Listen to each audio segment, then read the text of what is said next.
hampir semua yang ada di komen mengaku dirinya psikopat. Waduh, How come? itu dia. What the man? Itu yang terjadi. Itu.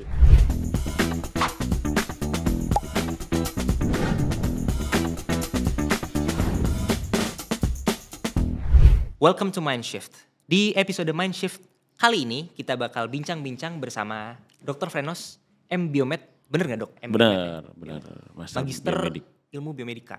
Iya, biomedik. Dokter sekaligus content creator yang sering banget ngebahas cara kerja otak manusia dengan gaya yang menarik serta mudah dicerna.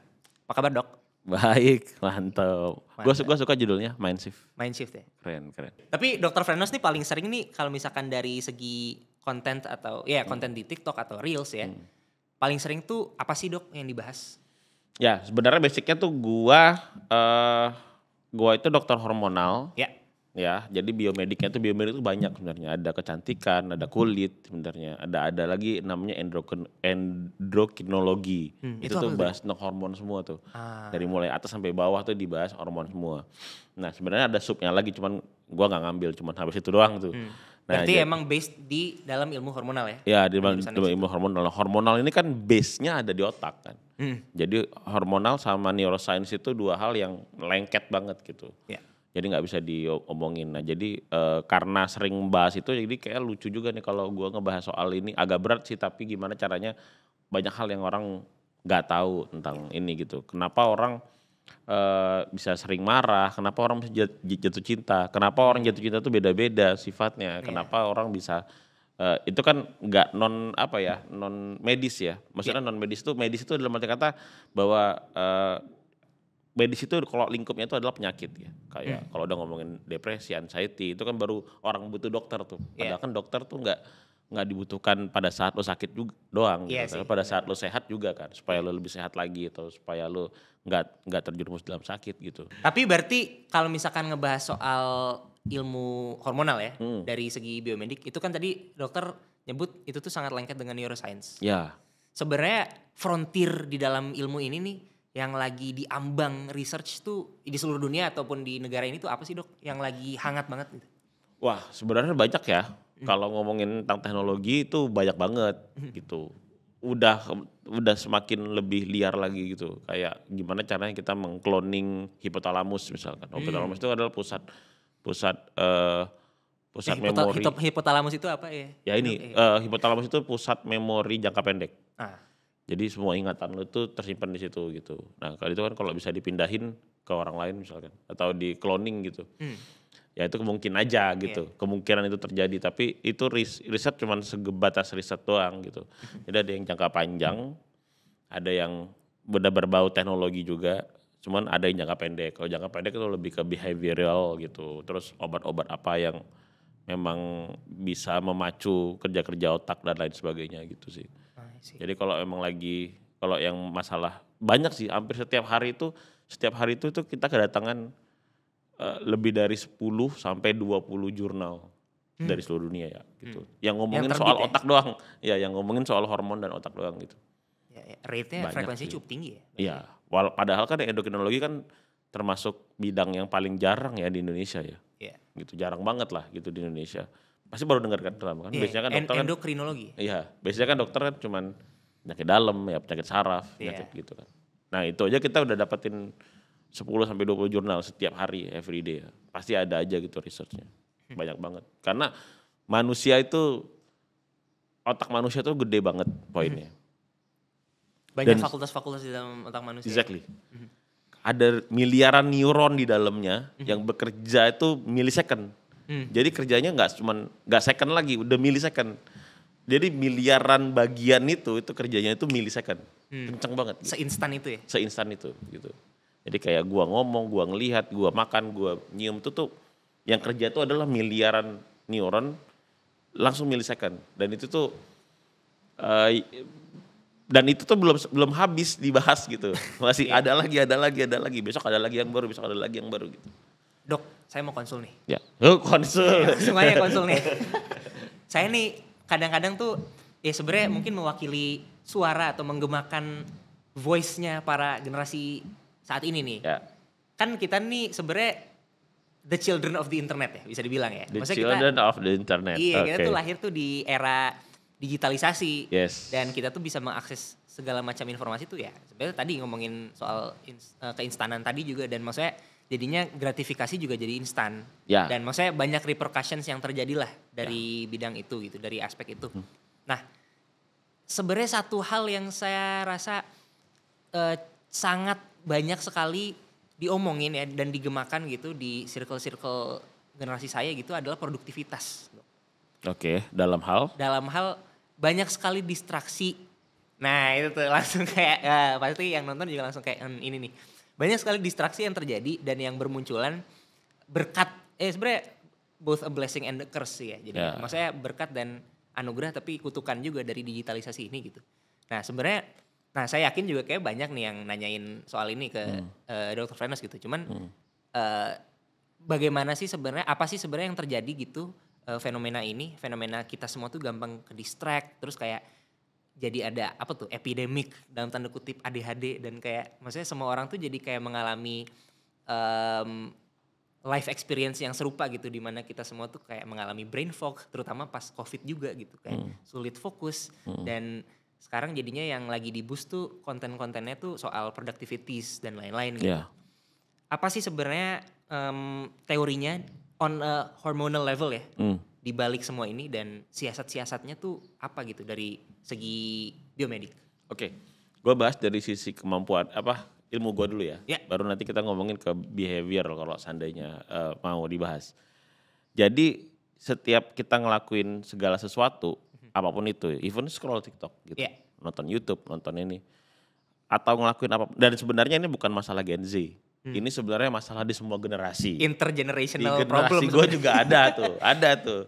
Cuman beda mediumnya aja kali ya. Cuman beda mediumnya kan, dulu internet belum ada, gitu kan. Dulu tuh mungkin kalau zaman kita tuh, kami tuh baca komik di toko buku, itu bisa dari pagi sampai sore. Bener-bener, saya juga ngalamin tuh. Iya pas gitu, yang buka plastiknya diam-diam tuh ada tuh. Sama aja sebenarnya. Terus sama aja, terus dan itu bisa banyak komik dalam banyak genre itu kita bacain. Jadi itu setiap generasi itu pasti ada hal-hal kayak gitu. Cuman mungkin beda durasinya aja ya, setnya aja ya. Karena sekarang kan semuanya semakin serba cepat gitu. Iya. Nah, gue akan bahas dari soal hormonalnya dulu. Ketika lo ngelakuin sesuatu dan kalau seandainya dopamin di dalam otaknya nggak keluar atau nggak cukup, misalkan seandainya yang membuat otak lo puas itu misalkan 100 misalkan gitu ya. Tapi tiba-tiba ketika lo scroll TikTok itu atau lo lagi lihat satu konten terus tiba-tiba yang keluar cuma 50, maka lo akan nyari terus sampai itu nyampe 100. Haus. Maka yang terjadi kalau seandainya udah scroll berjam-jam TikTok nggak beres, dia akan pindah lagi ke sini, dia akan pindah lagi ke sini, dia akan pindah ke sini lagi. Karena kita jadi dopamine rush namanya. Itu tuh karena intake-nya kurang gitu ya? Karena intake-nya terlalu banyak. Oh, malah karena intake dari dopaminnya jadi dopamin itu sifatnya kayak morfin sebenarnya.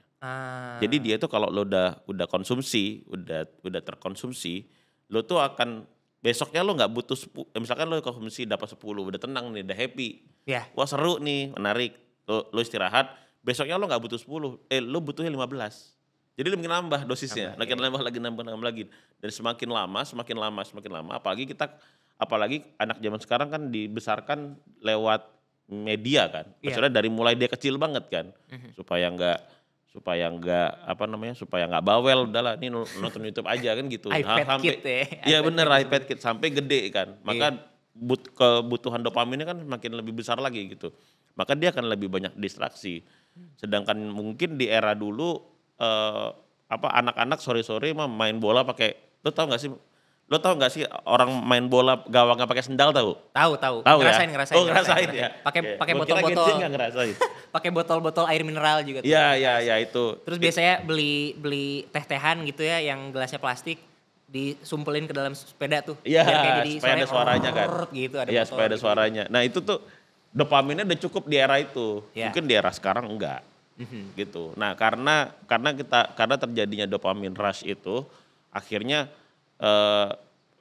kita tuh gampang banget terdistraksi, jadi nggak fokus sama satu kan. Itu karena overflowing tadi, karena rushing tadi si dopaminnya. Nah karena terlalu banyak jadinya dia tuh jadi nggak fokus. Ini bukan hal yang stressful ya, maksudnya bukan hal yang stres, cuman jadinya nggak fokus aja gitu. Ya, ya. Lo tuh jadi nggak fokus gitu sama satu hal, satu bidang yang lo lakuin gitu.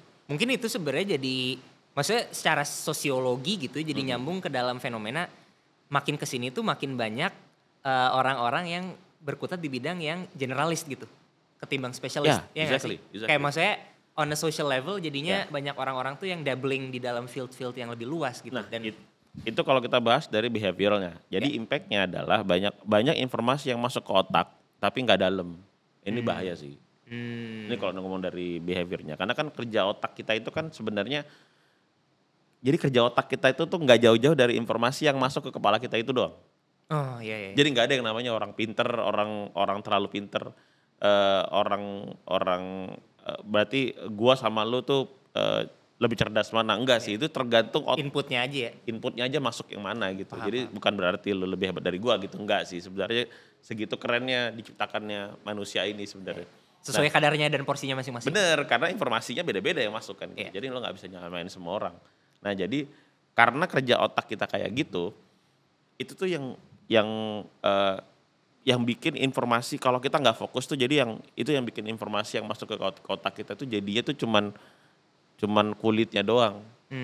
Gitu. Kulit-kulitnya nggak daging gitu ya. Iya, jadi kita tuh kayak sungai jadinya. Jadi panjang tapi nggak dalam. Tapi panjang, tapi banyak yang tahu. Banyak banget anak zaman sekarang tuh banyak banget yang tahu tentang everything, banyak banget. Iya, saya ngerasa juga saya sama teman-teman saya tuh kayak pengetahuan kami tuh lebih ekstensif ketimbang intensif gitu sih. Bener, Jadi kayak bener. aduh giliran kayak ditanya maksudnya soal pertanggungjawaban kayak lo tahu ini dari mana, terus kayak researchnya kayak gimana kita kayak kicep gitu nggak bisa jawab gitu. Iya. Jadi lebih jadi kayak sungai. Sedangkan yang bagus itu kan kayak laut ya, laut ya analoginya gitu. Jadi udah luas dalam gitu. Sedangkan anak zaman dulu di eranya gua tuh banyak kayak sumur. Iya. Jadi tahunya cuma itu doang, tapi dalamnya dalam. minta ampun. Dalam Iya. banget gitu. Nah kayak gitu sih, itu tuh satu hal yang beda. Tapi itu salah satunya yang bikin informasi yang masuk jadinya banyak tapi nggak dalam. Dan itu akhirnya bukan merubah behavior sendiri sih. Itu juga yang membuat banyak generasi sekarang yang koron katanya ketika kerja jadinya males gitu. Burnout. Iya burnout dan gitu. lain-lain. Jadi kayak dia karena dia udah ngerasa tahu banyak. Tapi nggak tahu dalam padahal gitu. Iya. Saya juga ngerasain dan teman-teman saya juga ngerasain. Iya, gitu. jadi kayak yang aduh gua kerja di sini, gua udah capek banget kerja, rasanya gila parah gitu, udah gitu kan. Iya. Udah kerja mulu gua.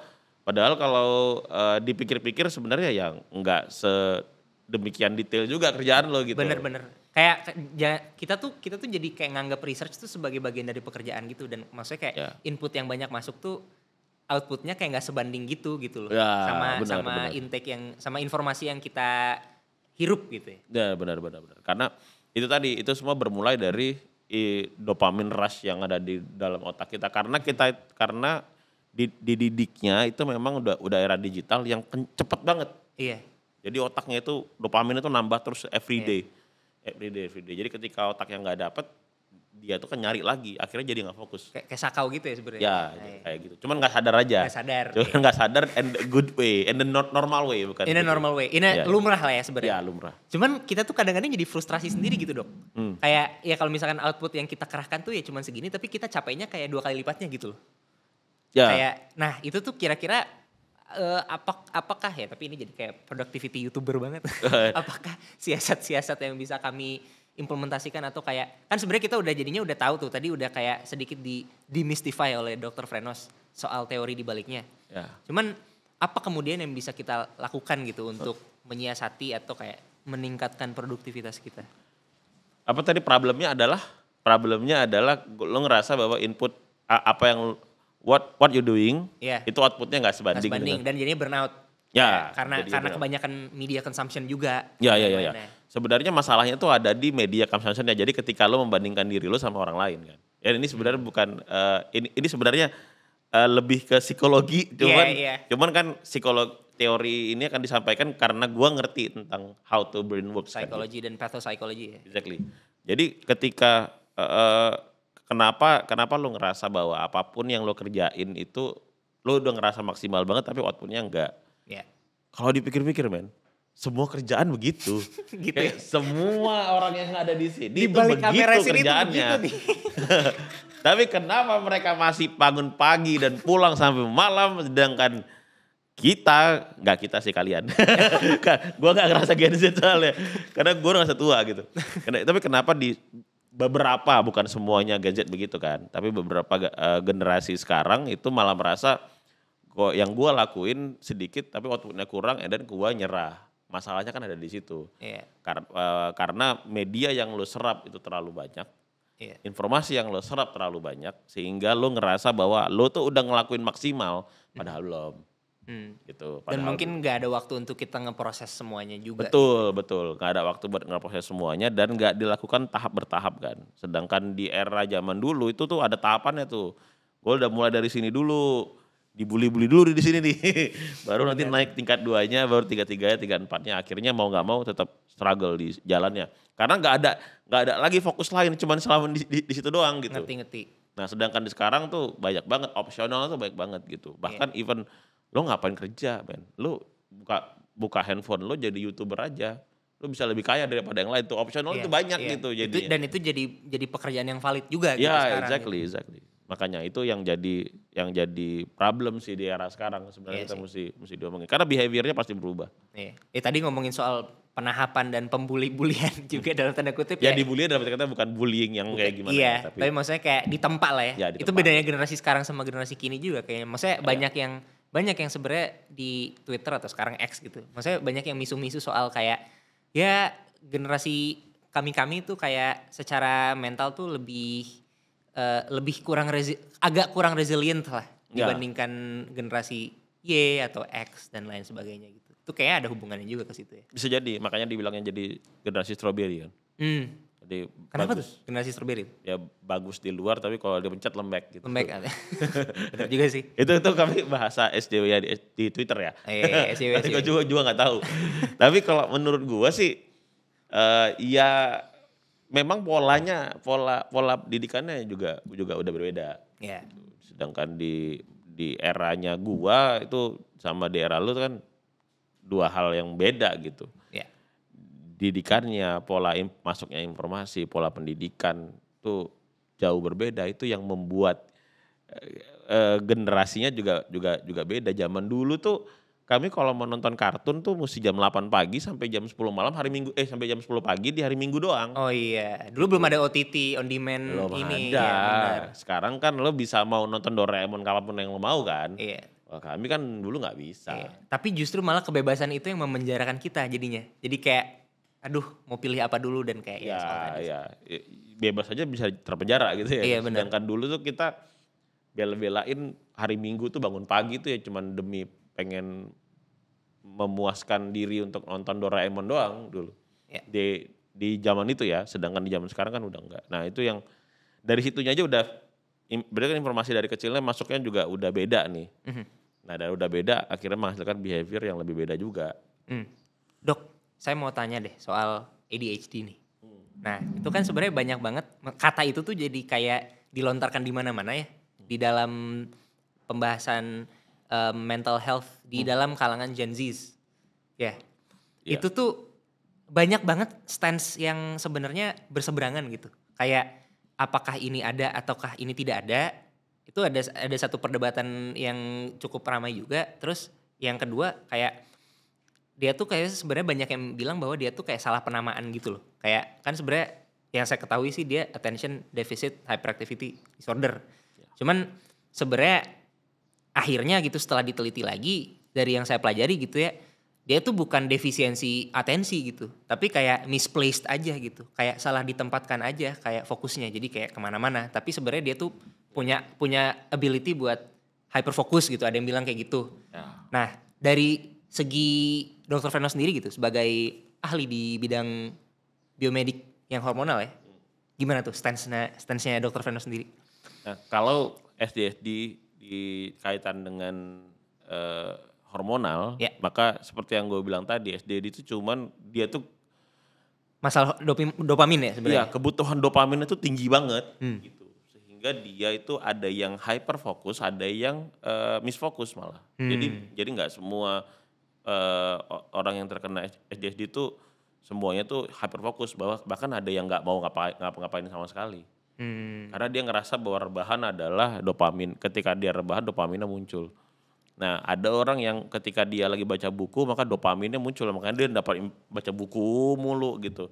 Ada orang yang lagi belajar baca bukunya dopaminnya muncul, maka karena orang ADHD kan adalah orang yang dengan kebutuhan dopamin lebih besar daripada manusia yang non ADHD ya gitu. Yeah.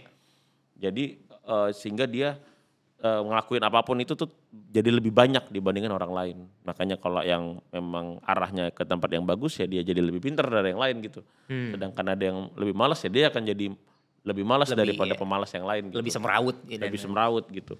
Nah, SD itu sebenarnya bagian kondisi mental ya, itu masuk ke dalam DSM-5 kalau gua nggak salah, itu maksudnya artinya masuk ke dalam ilmu kejiwaan. Yeah.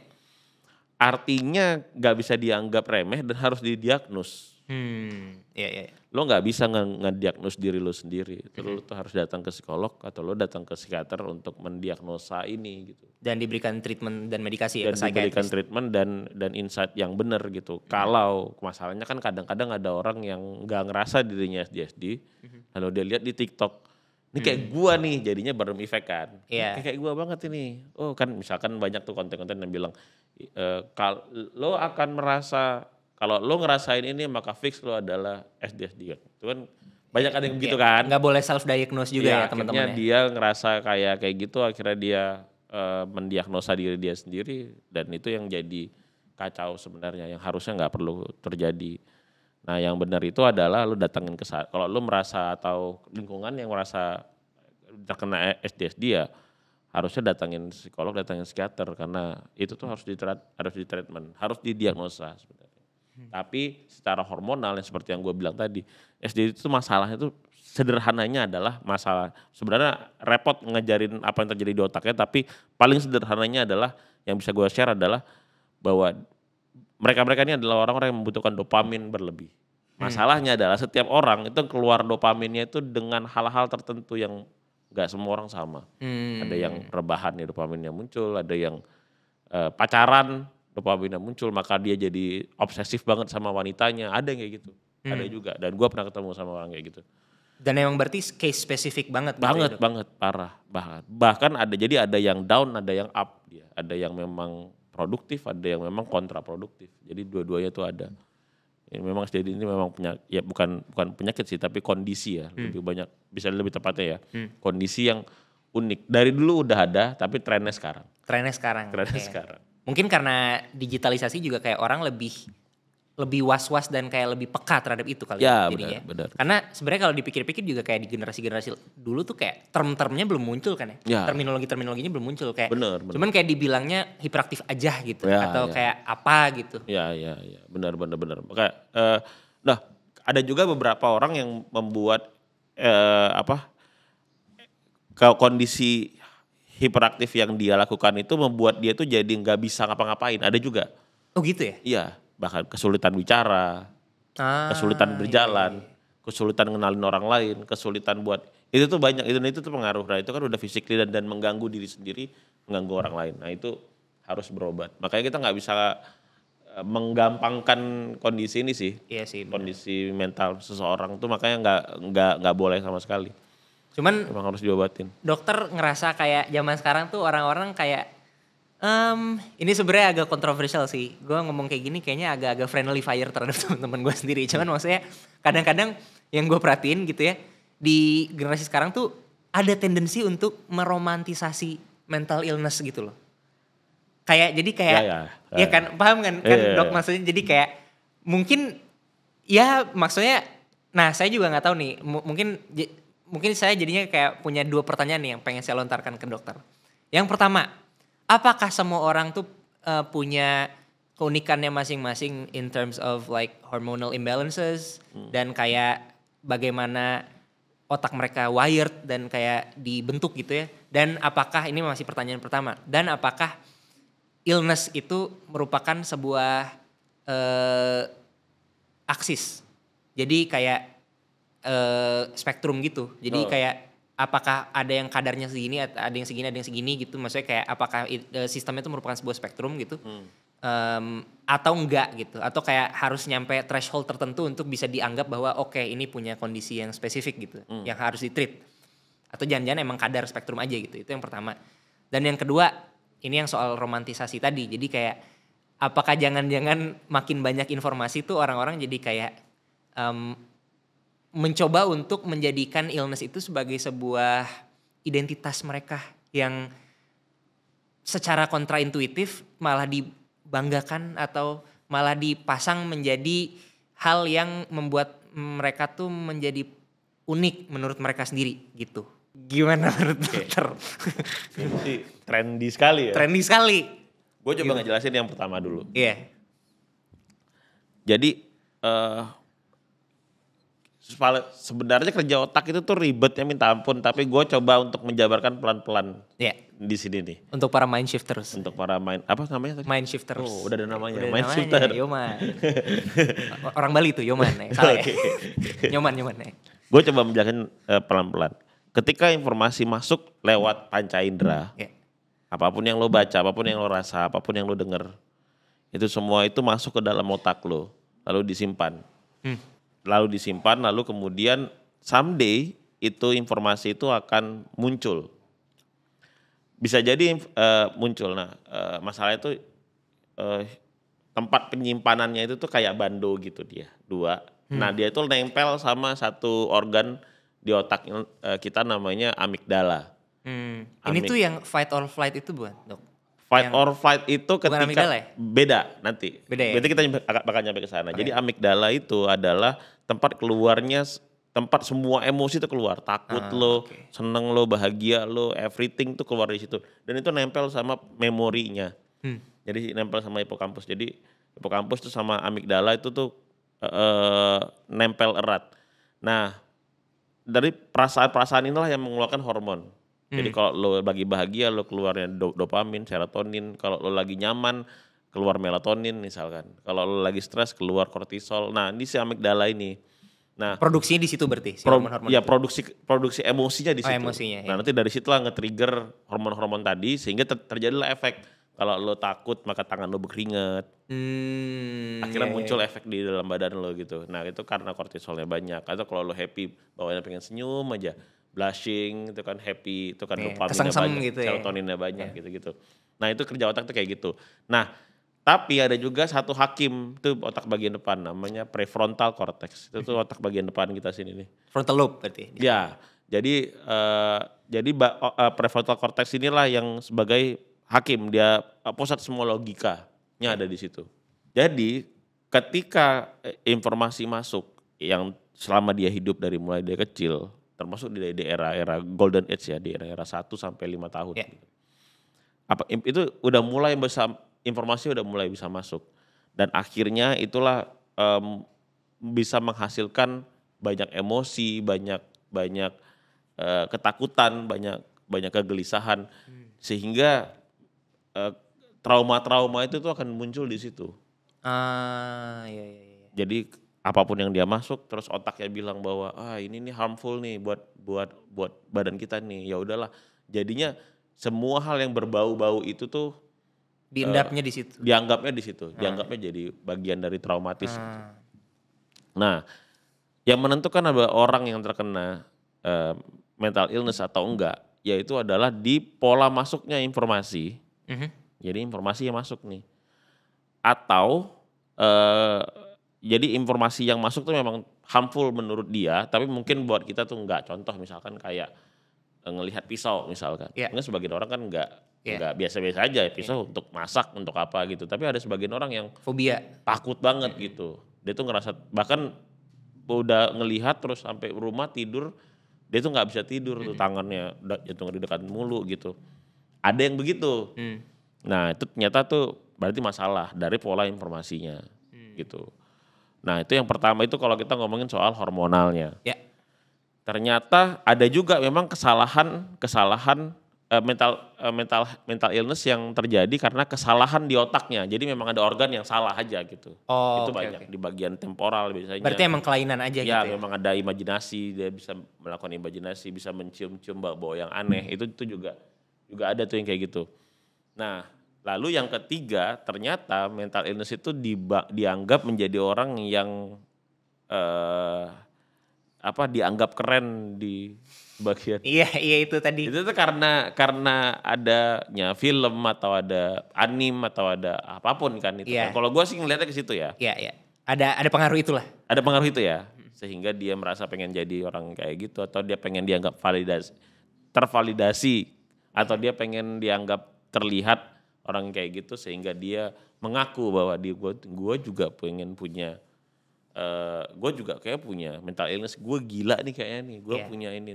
Dan itu nggak baik sih sebenarnya, gitu. Karena lo sebenarnya bukan memang kena mental illness, lo butuh validasi aja, gitu. Atau lo butuh ditolong, atau lo butuh pengen teman ngobrol sebenarnya. Jadi lebih bagus lo tuh nggak perlu menormalisasi diri lo bahwa lo tuh terkena mental illness, lebih bagus lo hadapi aja sendiri gitu.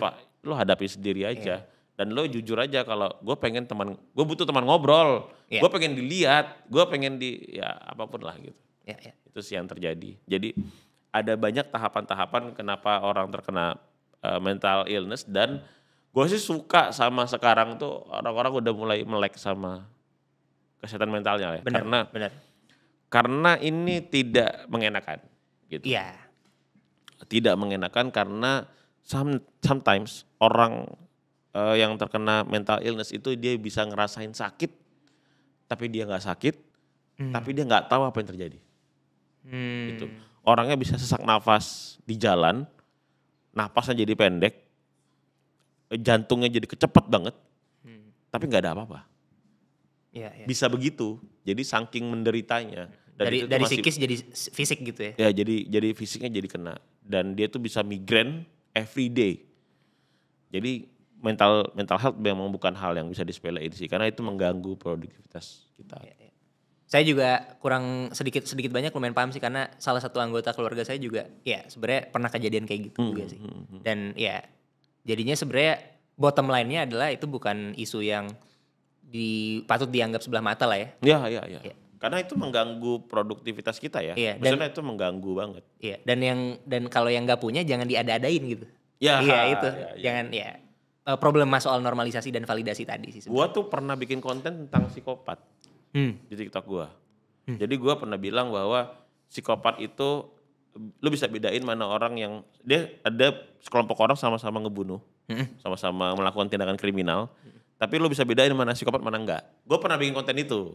Terlihat dari pupilnya. Jadi ketika orang yang non psikopat itu ketika dia ngelakuin tindakan kriminal gitu, pupilnya tuh mengecil. Karena takut dia sebenarnya. Dia tuh nggak pengen ngelakuin ini, tapi gue harus gitu kan. Yang non psikopat ini. Yang non psikopat, tapi psikopat itu pupilnya biasa aja. Nah itu ada penelitiannya. Jadi gue bikin konten tuh buat research gitu. Tapi berarti dok, definisi psikopat tuh sebenarnya apa sih? Maksudnya sampai batas mana orang tuh bisa dianggap sebagai psikopat atau enggak? Yang saya pernah baca sih dia tuh kayak the faculty of the brain, tempat dia memproses empati itu bermasalah. Iya. Iya. Jadi itu tadi di bagian amigdala. Jadi di amigdalanya itu tidak memproses bagian empati. Jadi dia tidak bisa merasakan apa yang orang lain rasakan, sehingga ketika dia melakukan tindakan kriminal buat dia itu biasa aja. Bukan hal yang sedangkan di sebagian besar orang itu ngerasa itu adalah satu hal yang mengerikan gitu. Iya, satu hal mengerikan. Tapi sama dia itu dia biasa aja. Nah, anyways, yang gua kalau lu datang ke TikTok gua dan lu lihat konten gua tentang itu, lu harus baca komennya, men. Gimana tuh? Itu hampir semua yang ada di komen mengaku dirinya psikopat. Waduh. Kau. Itu dia. What the man? Itu yang terjadi. Tapi gua pas itu yang terjadi, lo boleh datang cek sendiri aja. Dan itu tapi agak jauh ya, agak jauh. Jadi ketika gue ngomongin itu tuh hampir semuanya tuh mengaku bahwa dirinya psikopat. Kayak merasa tervalidasi malah ya dari cerita itu gitu. Exactly. Jadi komennya tuh kayak yang untung gua nggak ketahuan. How come lu komen? Gitu. Iya malah kayak gitu-gitu. Terus kayak gitu. Itu tuh mengerikan sih menurut gua. Tapi mungkin juga ada kesalahpahaman dari segi definisi. Mungkin mereka confusing antara psikopat, psikopatologi dan sosiopat. Mungkin iya. Karena sebenarnya kayak itu dua hal yang jauh berbeda sih sebenarnya. Tapi maksud gua itu cuman harusnya lo nggak perlu mengaku. Gue tahu lo mengaku supaya lo ingin mencari validasi kan. Iya atau kayak kelihatan keren aja. Mungkin iya kayak, exactly. Lo sebenarnya pengen kelihatan keren. Ini sih yang sebenarnya yang pengen dia denger kan adalah gue jadi kayak Ojarang Putih. Tapi maksudnya yang pengen dia denger tuh adalah gila lo keren banget gitu kan sebenarnya kan. Dia tuh pengen kelihatan beda, unik dan ya sebenarnya mungkin kayak nyatu ke dalam isu romantisasi tadi sih. Kayak mungkin hadirnya sosok-sosok seperti Sherlock Holmes di dalam di dalam media tuh kayak dia menurutku sih dia bukan psikopat, dia sosiopat aja sih. Exactly. Ya, kayak maksudnya social skills-nya dia sangat inept dan sangat jauh lah gitu. Ya mungkin kayak gitu-gitu kelihatan keren, kelihatan dingin gitu kayak cowok dingin kayak gitu. kayak cool gimana gitu. Sigma banget gitu kayak. Tapi jangan men, itu bahaya men. Itu bahaya lah sebenarnya. Menormalisasikan itu tuh bahaya menurut. Tapi balik lagi ke soal nyambung ke soal psikopati sih jadinya. Itu tuh spektrum atau enggak sih dok jadinya? Mental illness tuh tadi jadinya enggak ya sebenarnya jatuhnya? Enggak dong. Enggak ya? Enggak dong. Itu bukan bagian dari spektrum. Psikopat itu salah satu bagian dari mental illness dan lo tuh harus aware sama itu. Harus nyampe suatu kondisi spesifik untuk baru bisa dinyatakan ketok palu nih baru mentally ill gitu. Iya. Jadi memang harus di dalam satu bagian tersendiri. Jadi sebenarnya nih ya ilmu kesehatan mental ini teman-teman itu tuh ada batas-batasnya. Jadi ada batas-batas. Contoh kayak misalkan skizofrenia misalkan. Iya. Ya. Jadi kalau lo ngerasa nih, kalau lo lagi tiduran, ini sebenarnya yang perlu ngomongin itu dokter kesehatan jiwa sih. Cuman karena gua paham jadi ya coba spill pembukaannya doang. Iya. Oke. Seandainya lo duduk di sini, terus lo ngebayangin mantan lo ada di depan lo. Misalkan doang nih. Dan lo bisa tuh membayangkan dia pakai baju apa. Dan lo bisa senyum-senyum sendiri. Lo skizofrenia enggak? Itu normal. Semua orang boleh ngelakuin itu dan it's okay. Aman-aman aja. Karena imajinasi adalah bagian dari kerja otak kita dan memang harus dilatih. Makanya kita harus sering-sering berimajinasi. Tapi ketika lo ngebayangin mantan lo dan lo gak bisa bedain mana mantan lo. Dan lo ngerasa mantan lo tuh nyata banget sampai lo tuh gak bisa bedain. Lo skizofrenia. Bisa jadi itu bagian dari skizofrenia walaupun banyak lagi ya data-data yang perlu diamain. Itu kan makanya kan itu kan yang memang harus di drill ya, harus dibedah ya sama dokter kesehatan jiwa itu memang harus ditanyain sebenarnya apa yang lo rasain bla bla bla bla bla bla bla itu tuh banyak gitu. Nah, jadi nggak segampang itu. Makanya gue tuh lucu kalau ada orang yang self diagnose dia bahwa diri dia itu terkena penyakit mental tuh itu tuh nggak kayak gitulah. Nggak kayak gitu. Nggak kayak gitu. Nah, makanya gue senang banget ada podcast yang mau ngebahas tentang ini. Akhirnya gue bisa ngomong. Itu tuh. Bahwa nggak segampang itu. Karena ini informasi yang sangat penting sih. Iya. Karena ini mengganggu kepala lo dan mengganggu produktivitas kita semua. Karena kan mau nggak mau kan banyak perusahaan yang menggunakan jasa Gen Z kan. Iya. Sekarang kan untuk menjalankan roda perusahaannya. Jadi dan kalau misalnya kinerja kita tuh mempengaruhi kinerja orang lain banget, juga dan lain sebagainya, ya itu udah masalah yang genting. Dan 2045 kan Indonesia bergantung pada tangan-tangan Anda. Itu dia, aduh beban nih. Aduh, males saya mikirnya nih. Dok, saya mau mendemystify satu hal lagi nih. Apa tuh? Ngomongin soal spektrum lagi nih. Kan ada kata-kata autism spektrum ya. Itu tuh spektrum seperti apa yang kita bayangkan ketika kita mendengarkan kata-kata spektrum atau bukan sih jadinya? Maksudnya kayak how autistic are you? Jadi kayak gitu atau enggak sih?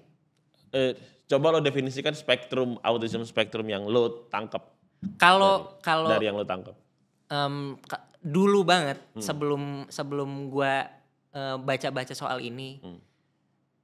dengar kata-kata spektrum sih jadinya mikirnya kayak yang tadi, maksudnya kayak miskonsepsi yang tadi, yang soal kadar tadi. Jadi kayak, oh orang tuh bisa autistiknya 1%, 2%, 3%, jadi bisa gitu. Karena kata-kata yang dipakai itu spektrum gitu. Ya. Cuman setelah saya coba baca-baca lagi, ternyata tidak seperti itu sih, situasinya. Ternyata dia tuh kayak harus mencapai suatu, ada kriteria tersendiri gitu. Ya. Gitu sih. Kalau kita ngomongin autism tuh jauh lebih mengerikan lagi ya. Karena tuh jauh lebih menjelimet. Mengerikan tuh dalam kata-kata bukan buruk ya, tapi lebih menjelimet gitu. Karena autism itu ada yang ada yang bawaan lahir, ada yang didapat juga. Oh, Iya, bisa didapat ya? bisa didapat. Dan benar kata lu memang itu benar banget. Jadi memang nggak bisa. Jadi gini, misalkan ada 10 tanda misalkan. Kalau cuman ada 2 doang belum tentu lu autism. Jadi ada 10 tanda yang mesti melewati beberapa kriteria, dan itu tandanya yang paling detail memang di ahli kesehatan jiwa ya, atau psikologi anak yang mengerti tentang itu.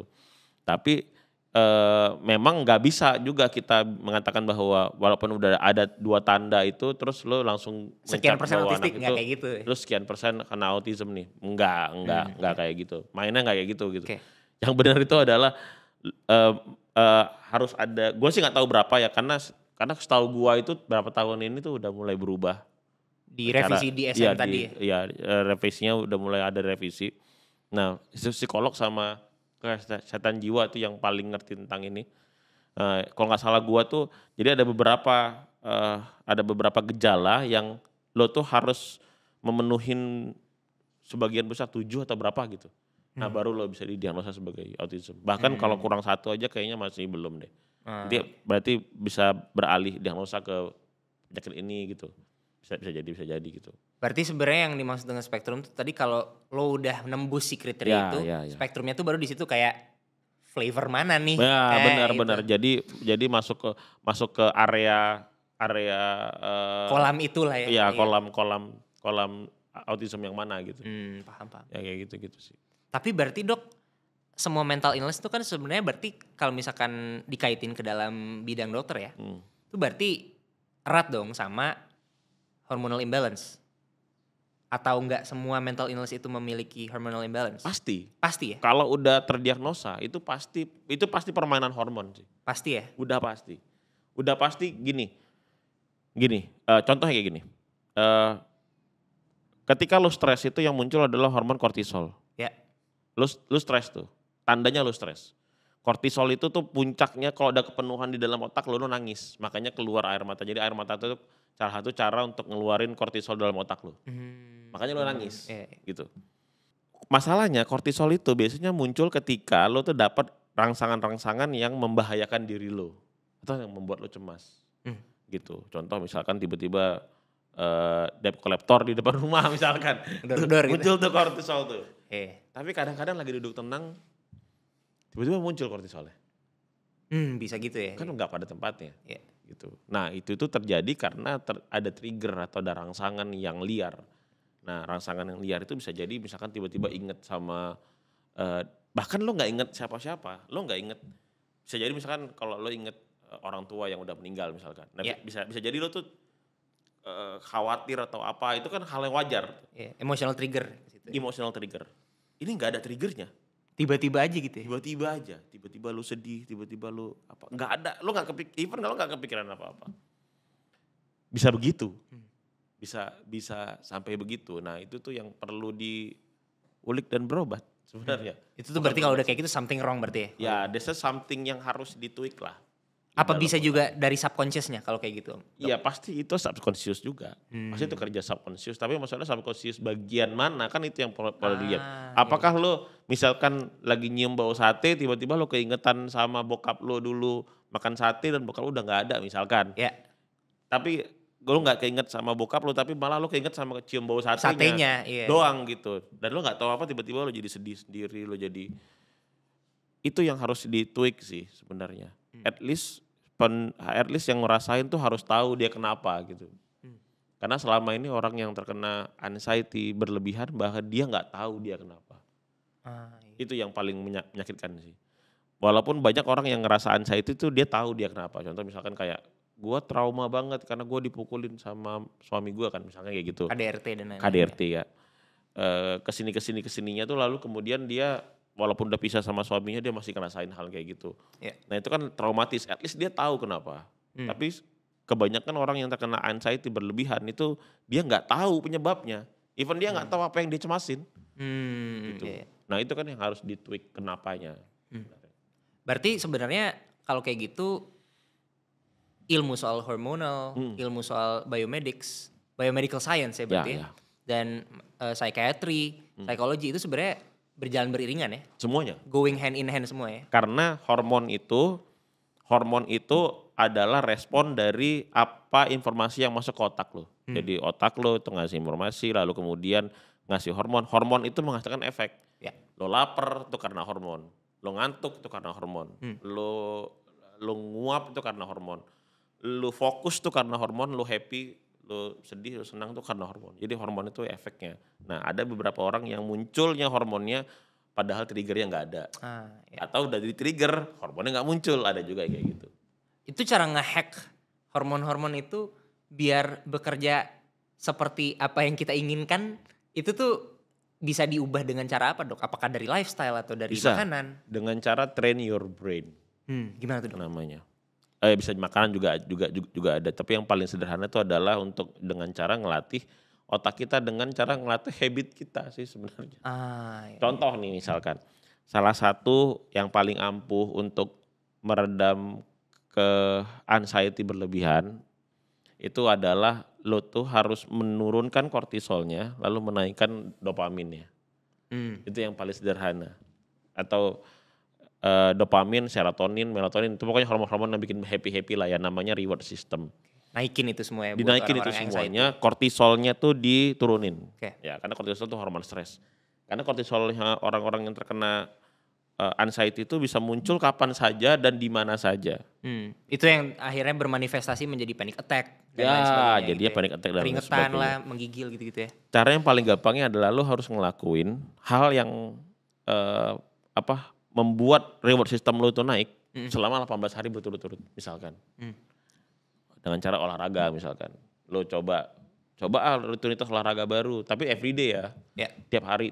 Sehingga dopamin lo jadi naik, kortisol lo jadi malas keluar karena dia udah ngerasa malas udah ada dopamin gitu. Tapi itu beneran terjadi, itu bener terjadi di otak. Oh berarti ruangnya udah diambil sama hormon yang seneng tadi ya? Jadi kortisolnya jadi ya ketekan gitu. Dan makanya orang bilang kalau lo stres berlebihan coba olahraga gitu.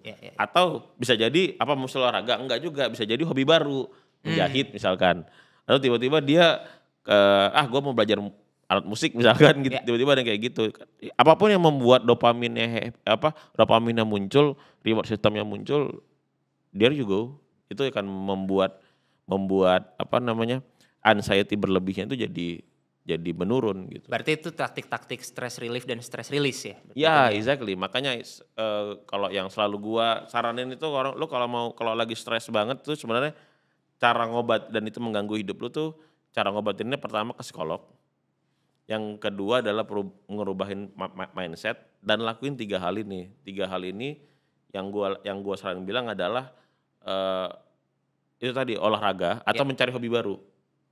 Itu yang pertama supaya teorinya seperti itu. Jadi kortisol turun, dopaminnya naik. Lalu yang kedua adalah mindfulness. Mindfulness itu apa ya? Gimana ya bahasanya? Meningkatkan spiritual intelligence. Iya. Ini penting. Karena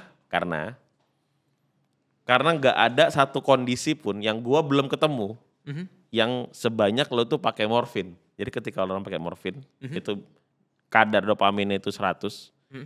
Nah, ketika orang beribadah yang benar, itu kadar dopaminnya juga sama. Sama ya sebenarnya. Jadi nggak ada yang bisa dapetin banjir serotonin, banjir melatonin sedemikian hebat itu selain lo beribadah dengan cara baik gitu. Jadi tuh nggak ada yang bisa menyaingin itu ternyata. Makanya ketika orang-orang yang mental illness coba deh belajar ilmu agama, mindfulness-nya dipelajarin gitu. Even meditasi atau apapun itu bentuknya sebenarnya, entah yogi atau apa gitu. Ya, yang ketiga adalah banyak-banyak makan makanan yang mengandung triptofan. Karena triptofan itu terbukti ngeluarin serotonin. Triptofan tuh apa, Dok? Ya, kacang-kacangan, daging-dagingan, protein sih, tinggi protein. High protein. Itu 3 ide itu doang yang gua kasih tahu dari sisi hormonal, karena kan gue bisa ngomongin dari sisi hormonal doang ya. Karena itu 3 itu tuh membuktikan bahwa kortisol jadi turun, dopamin sama serotonin jadi naik. Menjadi setimbang lagi lah ya. Jadi setimbang lagi, kan itu yang membuat lo terhindar dari anxiety-nya ya. Gitu. Nah kan kalau lo kecemasan berlebih kan jadi nggak bisa. Misalnya kalau kecemasan, gimana nih cara mau bayar THR anak-anak gitu. Itu kan cemas juga tuh. Bener. Makanya jadi nggak bisa mikir gara-gara kortisol lo mendominasi daripada dopamin. Itu saya sebenarnya jadi kepikiran sesuatu tuh, mau nambahin catatan kaki dikit soal spiritualitas dan kayak meraih kebahagiaan dari situ. Itu sebenarnya apakah itu jadi salah satu alasan kenapa kayak mungkin di dalam ancient belief system sekali ya, di dalam kepercayaan kuno tuh kayak orang-orang tuh bisa mencapai sebuah spiritual high gitu loh. Kayak mereka tuh bisa masuk ke dalam another level of consciousness lewat ritual-ritual mereka gitu, ritual-ritual keagamaan mereka gitu. Ya. Itu kayak ada hubungannya sih. Ya. Banyak dong. Itu tuh ada hubungannya. Makanya gue selalu bilang kalau spiritual intelligence itu tuh penting banget. Semakin tinggi spiritual intelligence lo itu, kerja otak lo tuh semakin canggih, men. Itu semakin apa ya? Lo bisa membuat gray area di dalam otak lo sendiri. Itu keren tuh, keren. Itu keren banget. Gray area kayak gimana tuh, Dok? Jadi jadi ada orang yang suka beribadah, yang maksudnya yang dia tuh udah level ketenangannya tuh tenang banget lah. Gitu ya. Itu tuh begitu di ronsen di MRI itu di bagian parietal, di bagian tengah otaknya. Itu tuh tiba-tiba warnanya abu-abu, warnanya beda sendiri. Saking gak pernah menyentuh kortisolnya. Saking gak stresnya. Wah. Walaupun kortisol itu dibutuhkan ya untuk kita happy. Jadi kita tuh setiap pagi itu memang butuh kortisol. Butuh kita, tapi kalau terlalu banyak itu bikin lo cemas mulu. Lo bayangin kalau lo tidur tuh, lo tuh harusnya butuh melatonin yang muncul kortisol. Kan jadi semangat lagi kan. Jadi gak bisa tidur dan sebagainya. Oh itu yang memacu kita makanya. Yang memacu kita, iya. Sedangkan orang-orang yang punya daya spiritual yang tinggi, yang memang benar ya gitu ya, yang bisa menyerahkan semuanya gitu-gitu kan. Kayak materialitas udah gak ada gitu. Zen banget gitu. Itu tuh bisa, kortisol itu bisa nggak muncul. Hidup itu santai. Woles banget ya. Woles. Tingkat tinggi. Kalau nggak ada makanan ya udahlah, ya mau gimana. Ya bisa sampai segitu. Nah itu tuh salah satu cara sih untuk terhindar dari penyakit mental yang lainnya ya gitu. Dok, soal LSD. Ada terminologi namanya microdosing LSD. Itu dari yang saya baca nih. Itu tuh katanya bisa membantu produktivitas dan kreativitas penggunanya. Tapi apakah itu nggak begitu manjur, dan apakah itu cuman placebo effect jatuhnya, biar kayak orang ya trip aja gitu. Terus kayak jadi semacam cara untuk biar orang bisa mengakses itu secara medis dan legal aja gitu jadinya. Udah pasti itu sugestif lah. Pasti nggak mungkin. Itu tuh nggak pernah mungkin terjadi. Sekarang gini. Jadi kita tuh kayaknya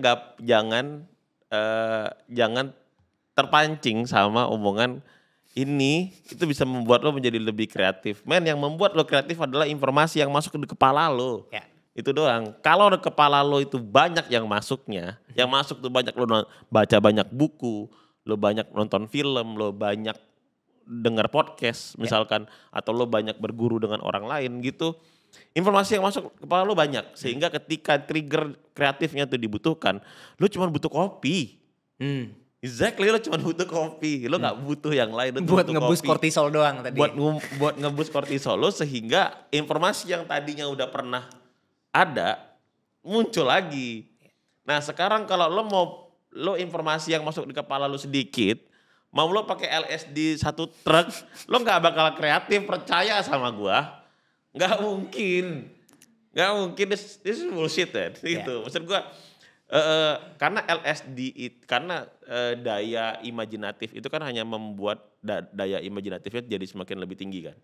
Sehingga lo dianggap lo tuh bisa menghasilkan. Oke, kalau menghasilkan lagu yang lebih menarik, lukisan yang lebih indah. Musisi-musisi tahun 70-an tuh ya. Iya, makanya ada kemarin tuh ada salah satu pelukis yang akhirnya meninggal. Dan dia tuh mencoba semua narkoba, tapi sambil efeknya tuh sambil naik, dia tuh ngelukis diri sendiri, ada kan. Akhirnya dia meninggal. Dan yang paling bagus adalah memang LSD. Makanya The Beatles bisa nyiptain album-album kayak gitu ya kawan-kawan ya. Karena ketika dia menganggap bahwa ketika dia makanya ada lagu Lucy in the Sky. Iya, Lucy in the Sky with Diamonds kan LSD. Ya. Jadi ketika dia ngerasa itu bukan berarti mereka memang kreatif gara-gara LSD kan, tapi memang John sama Paulnya memang udah jago memang bikin lagunya gitu. Informasi yang masuk di kepala dia tuh udah semakin lebih oke. Itu sebenarnya buat nge-trigger aja jadi. Iya, ketika daya imajinatifnya itu muncul, maka daya kreativitasnya jadi orang merasanya dia tuh jadi lebih kreatif, padahal enggak, dia tuh cuma menghayal doang. Tapi percaya sama gue, daya hayal itu tuh bisa muncul ketika lo ngopi. Beneran gue. Lo cuma butuh kopi, men. Masuk tuh tadi tuh soundbite tuh. Say no to drugs, kids. Yoi. Yang lo butuhkan This tuh. This is bullshit, man. Yoi. Yang lo butuhkan tuh bukan LSD yang ini, tapi LSD les. Waduh. S, sekolah. Waduh. D, disiplin. Itu dia kawan-kawan. Itu dia. Nyapunya rapi ya. Yoman, nyapu. Bukan nyapu yang itu tapi beda. Ya sudah, bagaimana Mind Shifters? Apakah pertanyaan-pertanyaan kalian sudah terjawab dan terdemystify soal hormonal science bersama Dr. Venus? Ya. Terima kasih Dr. Venus. Apakah ada kata-kata any last words kepada para? Menurut gua lebih kritis saja, lebih pengen baca, jangan buru-buru menyimpulkan sesuatu hal yang lo juga nggak tahu sebenarnya, tapi lo pura-pura tahu aja. Itu buat semua orang yang misuh-misuh di komunitas marah-marah di aplikasi X, aplikasi Twitter. Terima kasih sekali Dr. Venus. Sama-sama, thank you, Mansif, mantep. Ya, Mind Shifters, itu tadi obrolan-obrolan kita bersama Dr. Venus, M. Biomed. Kita tadi udah ngebahas banyak banget seluk-beluknya tentang mental health, mental illness, dan general well-being dari segi biomedical. Kita juga tadi sempat nyentuh soal gimana sih sebenarnya teori hormonal di balik kondisi-kondisi tersebut. Dan apa saja manifestasi dari kondisi-kondisi tersebut. Bisa kena panic attack atau anxiety attacks dan lain sebagainya. Kita juga tadi sempat ngebahas soal LSD. Tapi yang paling penting itu sebenarnya bottom line, it all boils down to hormones. Dan gimana caranya kita tuh bisa menggunakan apa yang ada di sekitar kita untuk menjaga imbalance itu biar menjadi setimbang kembali. Dengan gaya hidup yang sehat, lifestyle yang teratur, habituasi, dan olahraga secara rutin. So, that was Mind Shift. Sampai jumpa di episode yang selanjutnya. Dah, Mind Shifters.